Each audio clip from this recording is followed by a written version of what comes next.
Halo, Assalamualaikum warahmatullahi wabarakatuh. Perkenalkan, nama saya Adista Vera Tantia. NIM saya 7211419182, akuntansi B 2019. Di sini saya akan menjelaskan tentang sistem informasi manajemen bab 7.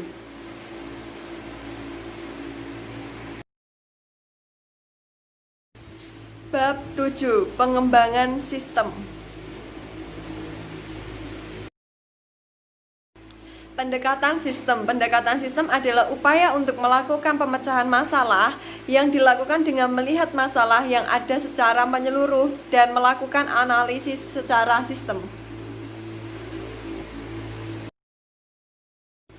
Urutan langkah-langkahnya ada 3, yaitu upaya persiapan, upaya definisi, dan upaya solusi. Upaya persiapan ada 5. Yang pertama, melihat perusahaan sebagai suatu sistem. Yang kedua, mengenal sistem lingkungan. Yang ketiga, mengidentifikasi substansi perusahaan. Yang keempat, melanjutkan dari tingkat sistem ke subsistem. Yang kelima, menganalisis bagian-bagian sistem dalam urutan-urutan tertentu.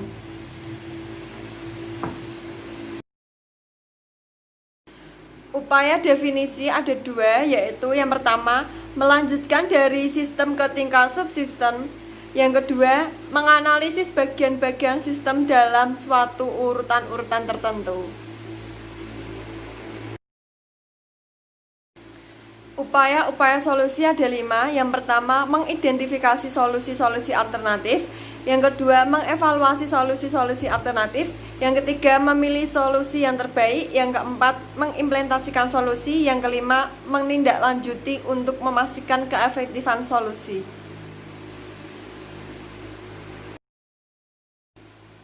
Siklus hidup pembangunan sistem. Siklus hidup pembangunan sistem adalah aplikasi dari pendekatan sistem bagi pembangunan suatu sistem informasi. A. SDLC tradisional. Tahapan-tahapan pekerjaan pengembangan yang perlu dilakukan. Yang pertama, perencanaan. Yang kedua, analisis. Yang ketiga, desain. Yang keempat, implementasi. Yang kelima, pengguna.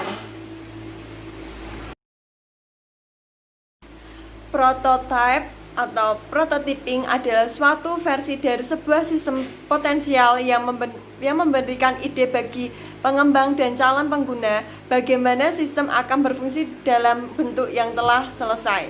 Jenis-jenis prototype ada 2, yaitu prototipe evolusioner dan prototipe persyaratan. Prototipe evolusioner ada 4 langkah. Yang pertama, mengidentifikasi kebutuhan pengguna. Yang kedua, membuat suatu prototipe. Yang ketiga, menentukan apakah prototipe dapat diterima. Yang keempat, penggunaan prototipe. Pengembangan prototipe persyaratan ada 4 cara, yaitu yang pertama, membuat kode sistem baru. Yang kedua, menguji sistem baru. Yang ketiga, apakah sistem yang baru dapat diterima. Yang keempat, membuat sistem baru menjadi sistem produksi. Adapun daya tarik prototipe sendiri ada 4. Yang pertama, mengembalikan komunikasi antara pengembangan dan pengguna.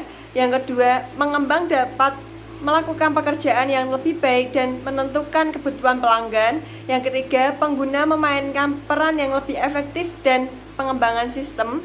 Yang keempat, mengimplementasi menjadi jauh lebih mudah karena pengguna tahu yang diharapkannya.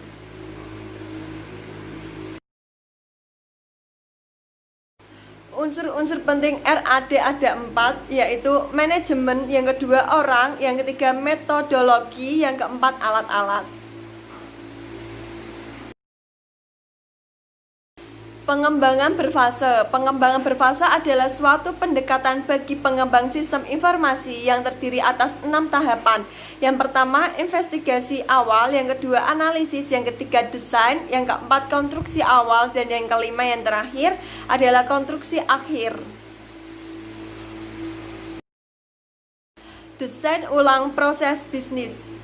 Inisiasi strategi proyek-proyek BPR, rekayasa terbaik, rekayasa ulang, dan pemilihan komponen-komponen BPR. Pemodelan proses ada 2, yaitu diagram arus data dan diagram konteks. Diagram arus data adalah Penyajian grafis dari sebuah sistem yang menggunakan 4 bentuk simbol untuk mengilustrasikan bagaimana mengalir melalui proses yang saling tersambung. Yang pertama yaitu unsur-unsur lingkungan ya dengan mana sistem berinteraksi. Yang kedua proses, yang ketiga arus data, yang keempat penyimpanan data.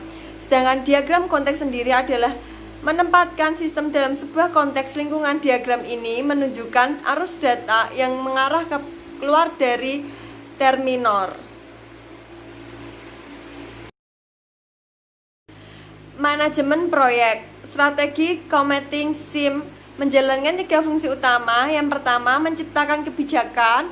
Yang kedua, melakukan pengendalian fiskal. Yang ketiga, menyelesaikan perselisihan.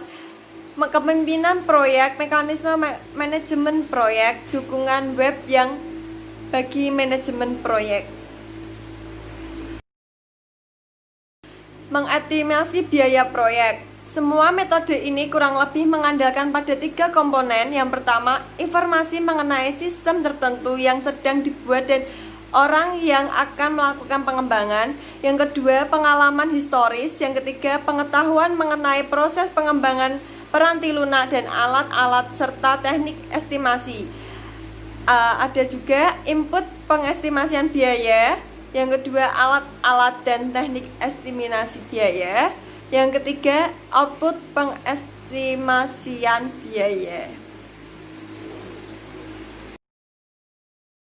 Cukup sekian penjelasan bab 7 dari saya. Kurang lebihnya mohon maaf. Wassalamualaikum warahmatullahi wabarakatuh.